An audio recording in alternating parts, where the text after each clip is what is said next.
Gracias por acompañarnos una vez más en este programa Visión de Vida.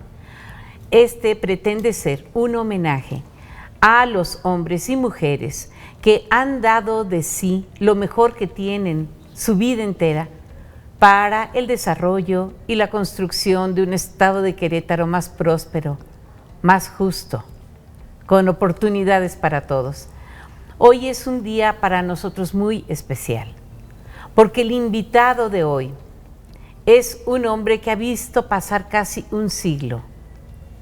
Don Luis Ugalde Monroy, sacerdote de la diócesis de Querétaro. Don Luis, muchas gracias por este privilegio. Usted y yo nos conocemos de muchos años. Hace muchos años.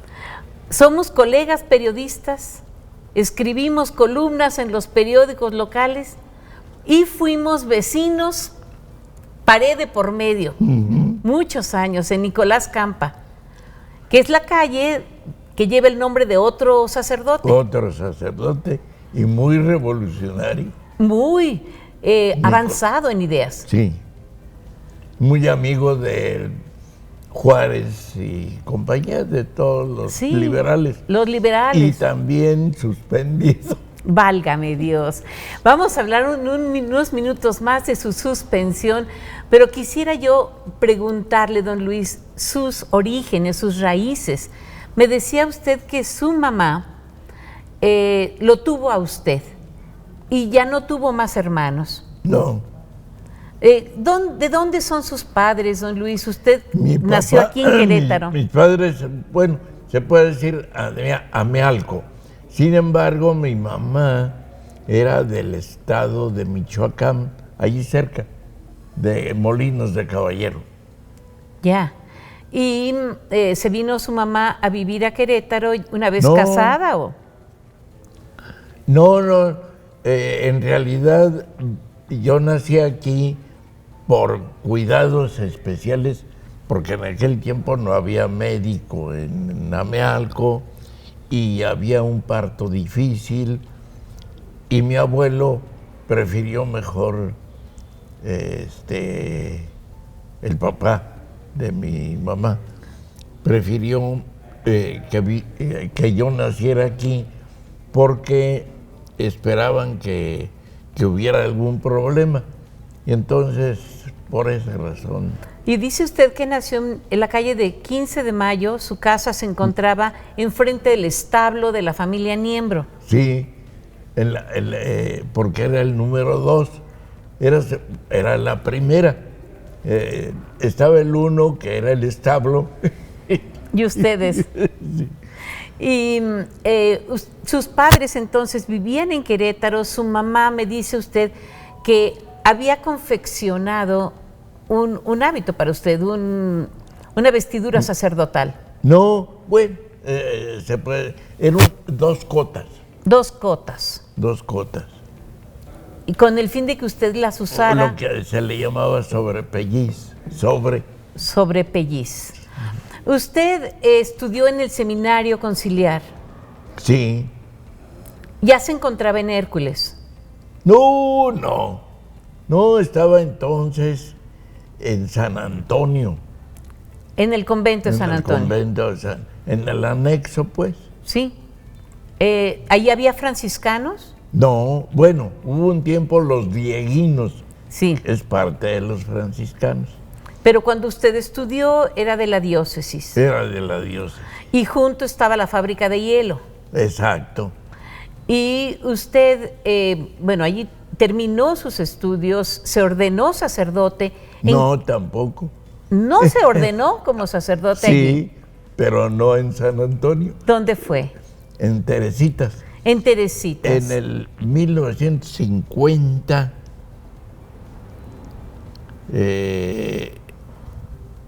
en 50 se trasladó, llegaron los franciscanos, pidieron su iglesia y entonces el seminario pasó a Teresita. Donde hoy es la curia. Donde hoy es la curia. Entonces usted se ordenó sacerdote y en la iglesia de Teresitas. En la iglesia de Teresitas, y años después estuvo en Alemania.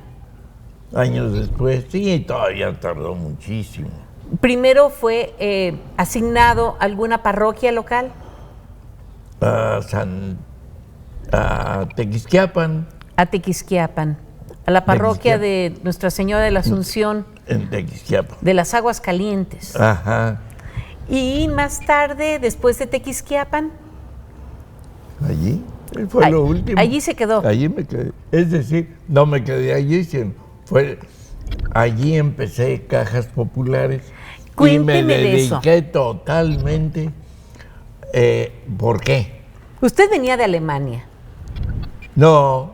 ¿Dónde tampoco, aprendió? Allá fui a Alemania hasta mucho después. Yo el movimiento cooperativo lo aprendí aquí en México. Sí. De los padres Velázquez. Y lo de Alemania fue ya un perfeccionamiento para lograr tener un avance en el terreno,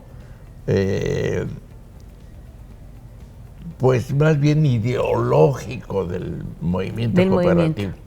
Usted se dio cuenta desde jovencito de que había una gran desigualdad en nuestro país, que había muchos pobres y en un país con tantos recursos, estos recursos eran, vamos a decir, acaparados por unas cuantas familias, ¿no es verdad? Sí, es verdad. ¿Y entonces surgió en usted este interés? No, bueno, sí surgió en mí, porque tenía que hacer lo mío, ¿verdad? Pero en realidad ya el Secretariado Social Mexicano, iniciado en 1923, estamos a un año de su centenario, promovido por el secretariado, por el episcopado, motivado por la doctrina desde León XIII.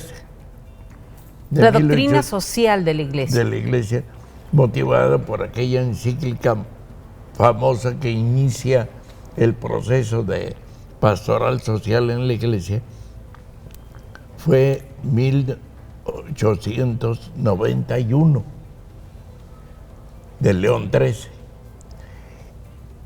Con ella, con la Rerum Novarum, empieza esa serie y empieza a formarse la conciencia de una iglesia más responsables de la miseria del pobre.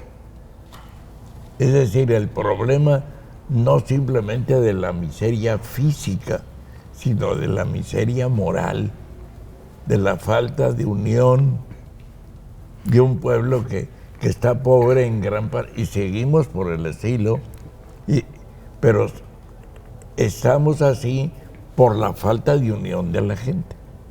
Entonces usted y otros sacerdotes, en los años 60, en la década de 1960, impulsaron la creación de cooperativas. No, desde antes. Desde antes, desde los años 50. Desde los años 50, y eso empieza con el padre Pedro Velázquez Hernández, que fue el que realmente le dio al secretariado la función que querían que tuviese desde el 23 y que por razones de la persecución y otras se suspendió. Con la ley Calles. Pues sí, es decir, con ella empieza la mentalidad. El secretariado ya viene como resultado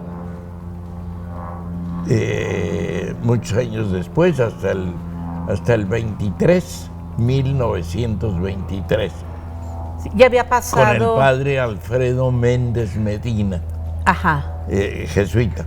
Y la tirada desde el principio fue la atención de la iglesia a la gente en general, pero especialmente proyectada a la creación de una unión entre la gente.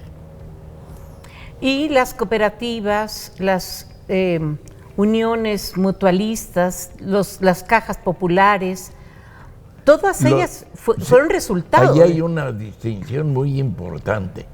Hasta antes de Cajas Populares no había la idea ahorro-crédito. Ajá. Con Cajas Populares se inicia el proceso ahorro-crédito. Y ya entonces las personas podían disponer de sus ahorros para satisfacer sus necesidades sin tener que pagar intereses muy elevados. Muy elevado. Esa fue la idea. Esa fue la idea. Y ahora, con el tiempo, se ha corrompido porque hubo gente externa que quiso corrompernos. Nos dejaron sin ley 40 años, de 1951 a 1991, y no nos corrompimos, conste. No nos corrompimos. ¿Por qué nos corrompimos? Porque el propio gobierno dejó que hubiera una proliferación de cajas sin autorización nuestra. Nosotros siempre dábamos atención al grupo que quisiera hacerse caja popular. En ese momento ya el objetivo que querían desde política de política que ya no es política, es antipolítica. Es antipolítica porque es contra la gente. Entonces, padre, usted dividía su tiempo como sacerdote. No, mi tiempo era completo. Su tiempo de usted era para eso. Era para el movimiento cooperativista. Exacto. No era que yo me dividiera, la iglesia no está dividida. Pero usted al mismo tiempo era un sacerdote. Pues sí, de vida activa. Como siempre, a eso me dedico y a eso me regresó el señor obispo. A ver, cuénteme de esto.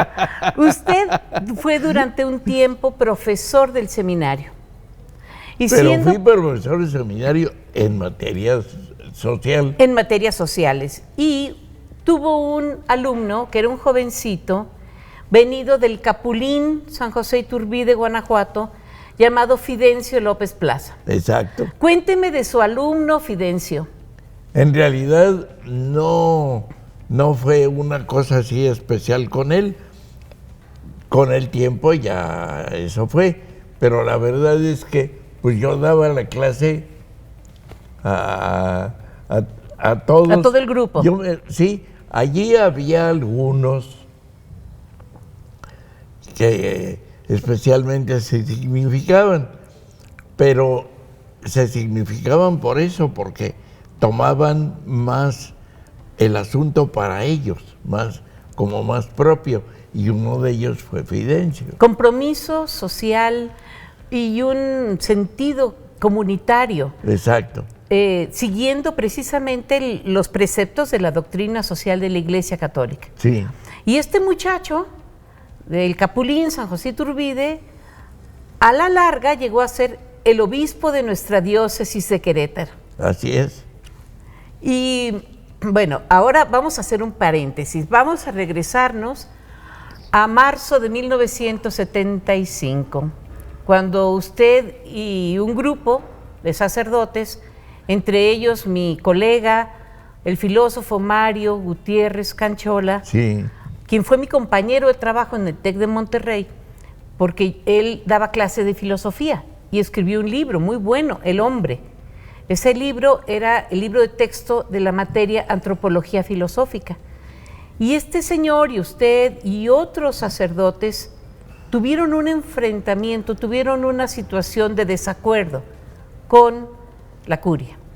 Sí, es cierto, pero más que un asunto personal, fue un asunto ideológico.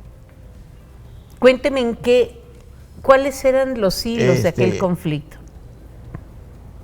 Pues yo no puedo saber exactamente los hilos del conflicto.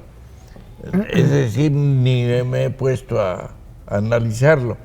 Sí es verdad que hubo ese enfrentamiento y también es verdad Que pues él nos suspendió a los dos en el mismo decreto. Sí, 15 de mayo del 75 se leyó en todas las parroquias, en todas las iglesias, en todos los templos, en todos los servicios y misas, Sí. una carta del obispo Alfonso Torisco Vián, donde se prohíbe que usted y Mario Gutiérrez continúen en su ministerio sacerdotal. Exacto, así es. ¿Cómo lo sintió usted, don Luis? Pues a decir verdad, lo sentí mal en el sentido religioso, pero en el sentido político, pues igual. Usted continuó con su trabajo. Incluso me decía Mario, a ti te abrieron la oportunidad de continuar el trabajo con más libertad. ¿Y usted siguió adelante con cajas populares? Sí. Ahora, el problema no es con el obispo. Esto es importantísimo destacarlo. A él lo presionaron, que es cosa muy diferente. ¿De Es la decir, arquidiócesis? no es el asunto con la iglesia. El asunto no es con la iglesia. El asunto es con la política. ¿Quién lo ¿Gobiernos? llevó? Si gobierno, más bien el poder El poder político, económico, los bancos, los industriales, los empresarios. No podría yo definir, porque no dieron la cara, se supiera. No, simplemente el conflicto se piensa y parece como si fuera un asunto religioso, no es cierto. No fue así. No fue así. Y de la noche a la el mañana, obispo, si yo estaba amenazado de muerte, usted estaba amenazado de muerte. si yo estaba amenazado de muerte, no lo estaría el obispo. Es probable. Es Mire, probable. don Alfonso se murió hace muchos años. Que Dios guarde su alma. Pero usted de alguna manera se vio en el centro de un movimiento. Sí. De En el corazón del huracán. En el corazón del huracán. Y lo dejaron libre. Y me dejaron allí. Lo dejaron libre una vez más, un seglar, un laico. Y, Sí. y usted hizo ya Sí, una me quedé. vida nueva. Sí, una vida nueva. Yo me casé y duré casado 44 años. Y doña Estercita, ella había sido una monja. También. Y por cierto, ella Escribió un libro. 3 Escribió 3 libros. 3 libros. Y el segundo fue precisamente una denuncia de cómo dentro de la iglesia sucede lo mismo que acá afuera. Un conflicto entre ricos y pobres. Ella hablaba en sus libros de la vida dentro del convento Sí. y de sus experiencias. No, dentro de su libro, el segundo. El primero fue de Muchacha de Rancho. Muchacha de rancho. Y yo creo que es muy importante rescatar la figura de María Esther, porque ella representa una monja, porque son raras, una monja realista y que es capaz de decir lo que otros se callan. Como Sor Juana Inés de la Cruz, como Teresa de Ávila. Leía mucho a Sor Juana. Sí, pues Sor Juana también tuvo varios, vamos a decir, varias vedas, le pidieron que se silenciara. Al final tuvo que vender sus instrumentos musicales, su biblioteca, sus herramientas de investigación y la confinaron a la enfermería del convento de las Jerónimas y murió. Sor Juana era muy joven, todavía no cumplía 50 años. Uh-huh. Padre, entonces, usted conoció a doña Esther cuando ambos eran religiosos. ella me conoció y yo no la conocí. Ella me conoció porque ocasionalmente providencia, ahí entra la providencia evidente, no hay otra forma de explicarlo. A mí casi a fuerzas me llevaron unos amigos de Tequis me parece, bueno, no recuerdo, fue una ultrella de los, ¿cómo se llaman? Del grupo de aquellos grupos que se concientizaban en 3 días. Ajá. Para cursillas, en cursillos. Entonces un grupo de cursillistas me llevó un tanto a fuerzas porque yo no lo tenía previsto y me llevaron a esa ultrella y recuerdo que allí estaba Kiko Niembro, que tú también amigo lo conoces. Nuestro, sí. Sí, entonces Kiko Niembro me presentó como el revolucionario Luis Ugalde. María Esther no supo que yo era sacerdote. ¿Y luego? Y luego, allí hubo un cursillista que dijo, yo me siento como una persona que está esperando un taxi que lo lleve al aeropuerto y resulta que no llega el taxi y estoy con angustia y nadie le contestaba. Se pasaron varios y no. Y cuando me presentó Kiko, entonces dije, yo soy el taxista que está esperando este señor. Entonces usted era un revolucionario, era un sacerdote diferente. Y mire que en Querétaro los hemos tenido. Pero me faltó decir. Dígame. ¿Y qué pasó? ¿Qué pasó? Que cuando yo contesté la inquietud de él, pregunté si esta reunión de católicos, y lo sabe el público queretano, están preparándose para salir a revolucionar Querétaro, ¿cuál sería la diferencia si en lugar de católicos fueran comunistas? Y hasta se sintió en el público. Dije, allí está la cosa. Ustedes sientan la diferencia. ¿Por qué? Porque aquella gente es decidida. No le pone paños calientes ni huevos tibios. No, aquí de lo que se trata es de transformar. Ese es el evangelio. Y eran tiempos de la Guerra Fría. Y entonces María Esther, que estaba escuchando al otro lado, porque era la cocinera en la escuela, en la casa de cursillos, ella me escuchó y se enamoró porque yo le di la clave para que pudiera darle los argumentos a la superiora en favor de lo que ella quería, que el pobre tuviera, es decir, las monjitas pobres que traían que tuvieran el derecho de tener, como todas las monjas, el derecho de estudiar, porque ella lo dice claro ahí en su libro. Traían a la gente del rancho para que sirviera a las ricas. Ajá. Y entonces eso es lo que ella estaba tratando de combatir, pero no tenía los argumentos. Cuando yo dije, lo cristiano es la igualdad, la responsabilidad social. Gracias por continuar con nosotros en Visión de Vida. Estamos en el Museo de Arte Sacro de Querétaro, que se encuentra en Allende, frente a la Fuente de Neptuno, a unos pasos de la esquina con la calle Madero. Este fue el Hospital de la Limpia Concepción, de la Inmaculada Concepción.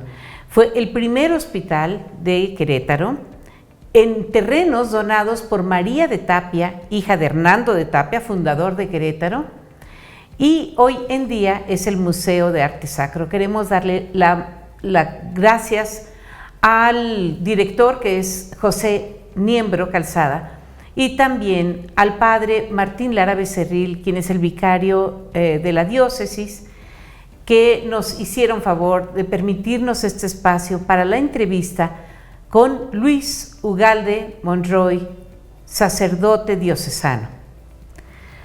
Padre, usted regresó a la iglesia como sacerdote hace 2 meses.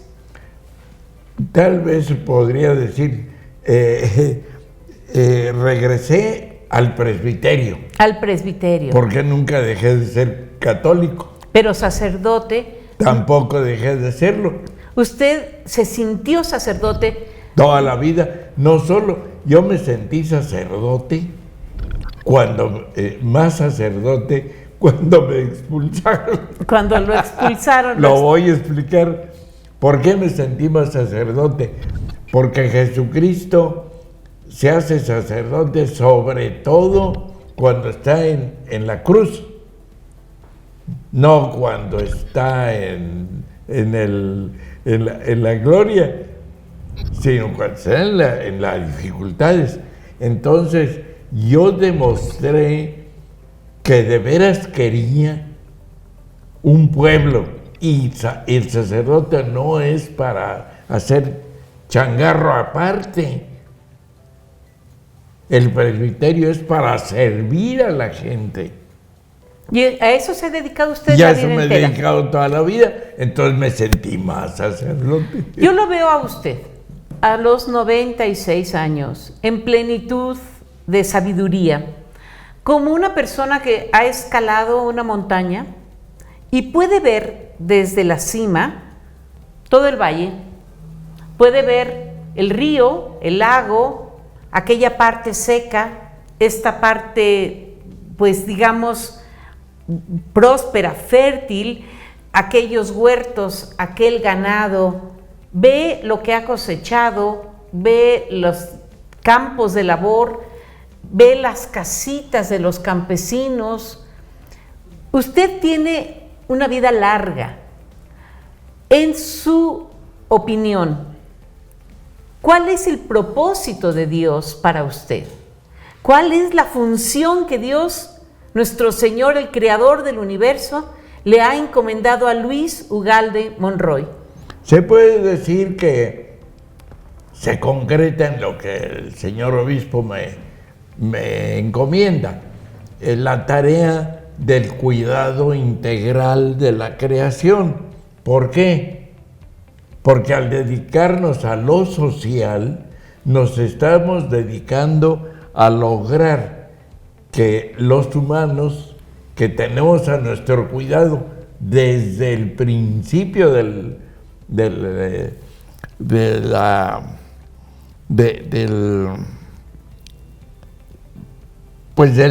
el principio de la humanidad, Adán y Eva. El cuidado, que eso es otro tema. Esa es otra historia. Eso es otra historia. Desde el inicio de la humanidad, Dios lo puso para el cuidado de la creación. Eso dice la Biblia. Tal vez nos hemos dejado llevar más por la otra versión del dominio del hombre sobre el mundo, sobre la materia. Nos hemos dejado porque es lo que más les interesa a los grandes explotadores del mundo. Sin embargo, la misma Biblia lo pone al cuidado, al cultivo del jardín del Edén, al cultivo, no al atropello. Para usted, el jardín del Edén es una metáfora. Es una metáfora. La Biblia, por ejemplo, todo el Génesis. Todo el Génesis. Todo el Pentateuco. No. Está lleno de metáforas. Sí, pero los otros son Éxodo, Levítico, Deuteronomio. Números y Deuteronomio, pues no son metáforas. En el caso del Génesis, esa es la metáfora. Entonces la mujer no nació de la costilla del hombre. Pues ya sería meternos, que tal vez nos desviamos, ¿no?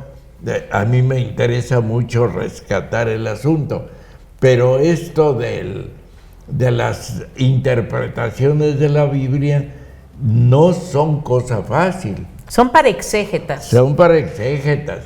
Sí, eso nos llevaría un buen rato. Pero usted se siente a estas alturas de su vida que puede responderle al Señor: sí, Señor, hice tu voluntad. Sí, sí.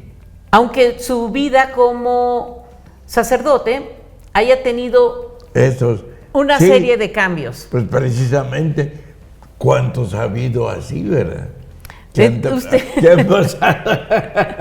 Usted fue seminarista, sacerdote ordenado, fue impulsor del cooperativismo. ¿Y lo soy? Y lo es. Y luego fue destituido de su magisterio y luego fue casado con una ex monja. Sí, 45 años. 44. 44. Una mujer inteligente. Una mujer que junto con usted impulsaron otros, vamos a decir, otros movimientos a favor de la salud. Sí. La reflexología, el naturismo, el yoga. Cuénteme de esa otra parte de su vida. Nicolás Campa, 45B. No quiero meterme en un asunto que podría ser muy discutible. Ajá. Creo que más me interesa rescatar la idea de un clero, en función de la gente. Muy bien. Porque es muy importante en este momento para el mundo, no solamente para Querétaro, siguiendo la política, porque al fin de cuentas la pastoral es política.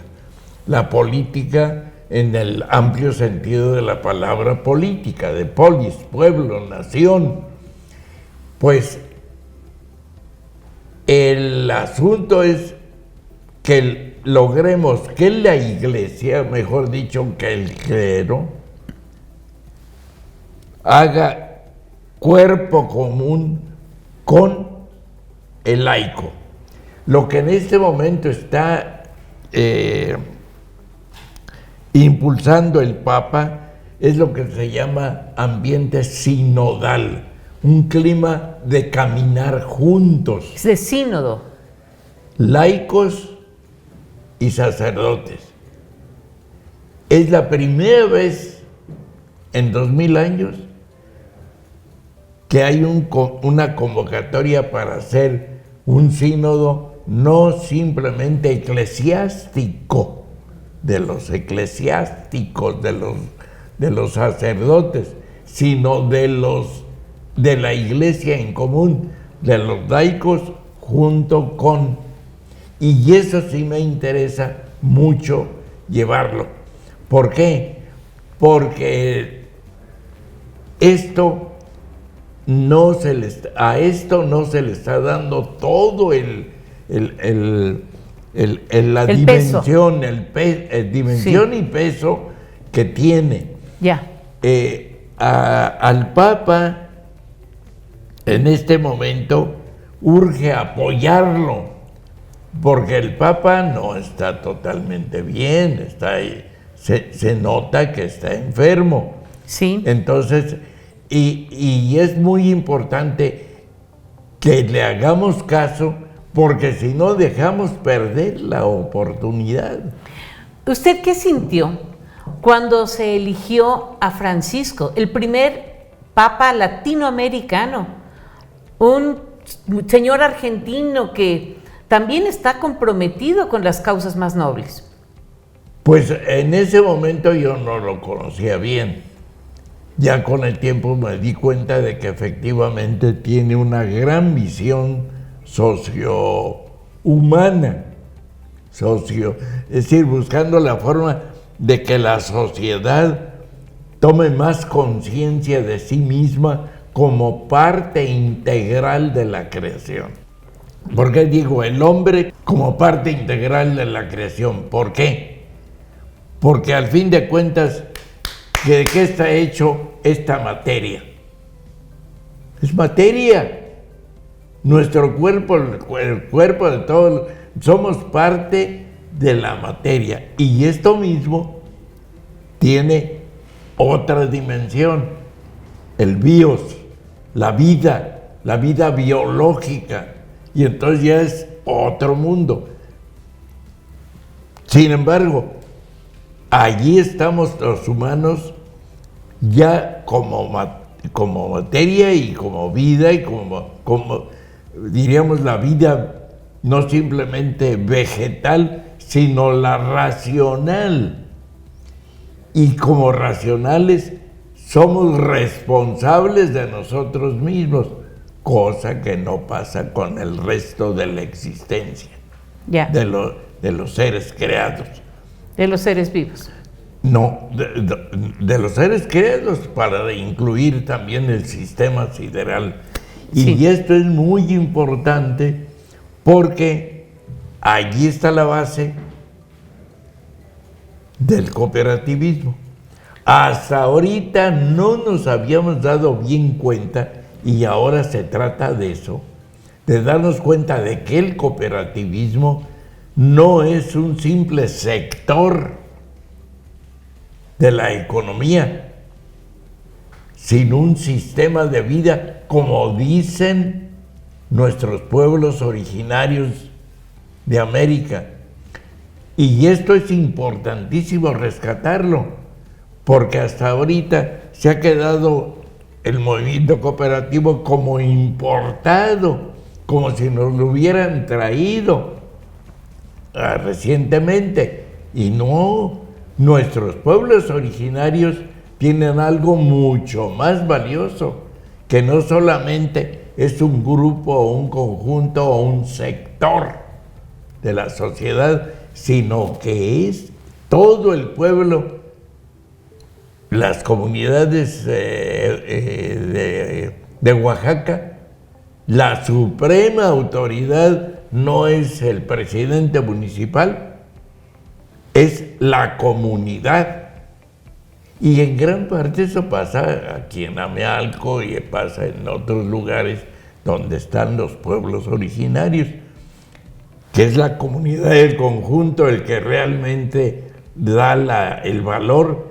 Otra cosa es que nosotros lo desconocemos porque estamos en nuestro régimen impuesto por el extranjero. Permítame cambiar un poquito de tema, que se nos van los minutos. Estamos viviendo una guerra muy cruenta entre Rusia y Ucrania. ¿Usted en su vida ha visto la Segunda Guerra Mundial, la Guerra de Corea, la Guerra Fría, la Guerra de Vietnam, las guerras de los Balcanes, de Irak, Afganistán, las guerras de América Central y muchas otras guerrillas? ¿Qué le dicen a usted estas luchas de hombre contra hombre, de país contra país, de las grandes potencias queriendo asimilar los recursos de los pobres, de los pequeños? Pues a mí me dicen que detrás de todo eso, que es muy grave, hay un modo de pensar del capital sobre el hombre. Tenía razón Marx. Desgraciadamente no lo hemos sabido entender. ¿Usted se define como un marxista? No, tampoco. Realmente. ¿Cuál es el autor que más ha influido en su manera de pensar en cuanto a economía? Parece que no, ¿verdad? Pero en la economía me ha influido más el Evangelio. El Evangelio. Sí, lo voy a decir por qué. ¿Quién de los cuatro? ¿Juan, Lucas, Mateo? No, un solo personaje, Jesucristo. El personaje central. Ámense mutuamente. Allí es la gran revolución de la economía, Si nos amáramos mutuamente, no había todo, no llegaríamos a que no hay ese problema Rusia-Ucrania. Aquí el gran problema para ese y otros que ya citaste, y otros conflictos bélicos a través del tiempo, es la carencia del amor, no como apapacho, sino con compromiso, y compromiso muy serio, y eso es lo que no tenemos. Cuando hablamos de amor, entendemos solamente como así, como el apapacho, la caricia, pero en el fondo, si analizamos el mensaje de la Virgen de Guadalupe, Nican Mocogua. Sí, el Nican Mocogua, ese mensaje es, lo dice el padre Prisciliano Hernández recientemente en el periódico, es un códice. La Virgen de Guadalupe en sí, la imagen, es un códice que nos está enseñando muchísimas verdades que no las hemos descifrado bien, mucho menos las hemos hecho cultura. Y eso es por eso para mí es lo más revolucionario. Gracias. Ámense mutuamente, porque Jesucristo no dijo ayúdense, también las mafias se ayudan. Y eso estamos viendo clarito desde hace tantos años, ¿no? Sí. No, no es tanto el ayudarse para la justicia social. Por eso nuestros pueblos originarios no se corrompen precisamente, porque siempre buscan el bien de la comunidad. Padre, para usted, ¿qué es Querétaro? ¿Qué siente usted por Querétaro? ¿Qué siento? Bueno, pues como queretano, siento el amor por Querétaro, no simplemente la ciudad, sino la región y México, sí, pero ese sentimiento me lleva a comprender mi actitud de servicio. Porque de que mucho te quiero, pues sí, pero todo se va en cuento, no tiene chiste. Aquí se trata de rescatar a fondo de la miseria. La miseria física, sí, pero la más grave es la miseria moral. Y en este momento usted percibe miseria moral en nuestra sociedad. ¿Desde cuándo? Ahí le va un dato. Mi abuelo Jesús Monroy, papá de mi mamá, me dijo, yo estoy de acuerdo en que te vayas al seminario. En lo que no estoy de acuerdo, es en que seas un cura dinerista. Sí. Ya había la imagen en él de que el sacerdote acumulaba dinero, y cabalmente por eso me hice sacerdote, para corregir ese punto, y a eso vengo.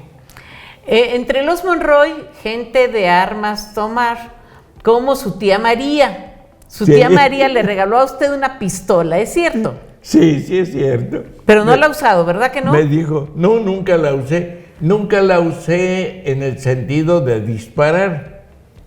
Sí usé pistola, y no solamente una 38 Colt Super que me dio mi tía. Yo traje una del ejército. Yo traía una 45. ¿En qué época traía usted una pistola 45? En el 60. Y lo traje porque el capitán Terán me dijo, llévese mi pistola. ¿Usted vivió de alguna forma la guerra cristera? No, absolutamente. Aquí ya no llegó. Yo nací un año antes, yo nací en el 25, Los cristianos fueron 26, 27, 28, 29. Usted no sufrió su familia, ninguna repercusión. No. Pero, absolutamente. Para esto es un dato muy importante para la historia y que casi no se conoce. Don Francisco Vanegas Galván, sí, obispo de Querétaro, nunca estuvo de acuerdo con el movimiento cristiano, por 3 razones. Primero, porque no es muy cristiano agarrar una pistola y matar gente. No. Segundo, porque financieramente no habría suficiente dinero para hacer una revolución y mantenerla. No, a la postre se quebrarían. Y tercero, políticamente nunca iría a Estados Unidos a aceptar un gobierno católico en México. Entonces, el obispo de Querétaro no estuvo a favor de la guerra cristera. Nunca estuvo. Don Francisco Vanegas Galván, sí, nunca estuvo de acuerdo. Usted, padre, ¿cómo ve en este momento, 2022, la diócesis de Querétaro? En la oportunidad de darnos la mano entre todos para crear una iglesia en función del pueblo. Porque esa es nuestra misión. Una iglesia humanista. Una iglesia comprometida con nosotros mismos, pero no simplemente con el hombre separado, sino con el hombre global en esta tierra y en este mundo. ¿Tuvo usted oportunidad de conocer a Samuel Ruiz cuando vivió en Querétaro? Sí, cómo no. No, antes. ¿En Chiapas? En Chiapas. ¿Estaba usted de acuerdo con sus No, y en el Secretariado Social Mexicano. Sí, claro, pues formamos parte de la misma línea. Padre, ¿qué opina usted entonces de la teología de la liberación? Poniéndome en la... realmente no me he metido aunque muchos me lo toman por ahí y creo que no dejo de... Pero yo nací antes que ese movimiento. En principio, ya así viendo a Gustavo Gutiérrez y a otros de aquel tiempo, sí, así me han considerado y yo no me niego a confesarlo. Incluso, precisamente por eso vino lo de mi suspensión, semejante a lo que pasó con Boff. Claro, Leonardo Boff. Y con los Cardenal. Sí, a Ernesto Cardenal lo conocí yo en Estados Unidos, 85. Me encantaba su poesía. Me gusta mucho su poesía de Ernesto Cardenal. Su compromiso con sus comunidades en Nicaragua. Exacto. Padre, ha sido una lección maravillosa hablar con usted, un hombre sabio que ha vivido casi un siglo en plenitud de sus capacidades físicas, porque ha sido usted muy cuidadoso con su salud, de sus capacidades mentales, porque usted se informa, porque reflexiona y porque sigue el evangelio de un hombre llamado Jesús de Nazaret. Honradamente es el único maestro. Y para mí el que más me impresiona, por eso, por su mensaje, tan simple, tan fácil, tan sintético, y digo tan fácil, no de hacer, sino tan fácil de entender. Pero entonces hacerlo cuesta trabajo. Ya lo creo. Estamos concluyendo esta conversación con Luis Ugalde Monroy, sacerdote, al mismo tiempo gran impulsor del cooperativismo en Querétaro. Gracias a nuestros compañeros de audio, de video, de edición, de producción y de transmisión para que este programa llegue a sus pantallas. Nos vemos en la próxima Visión de Vida. Hasta la próxima.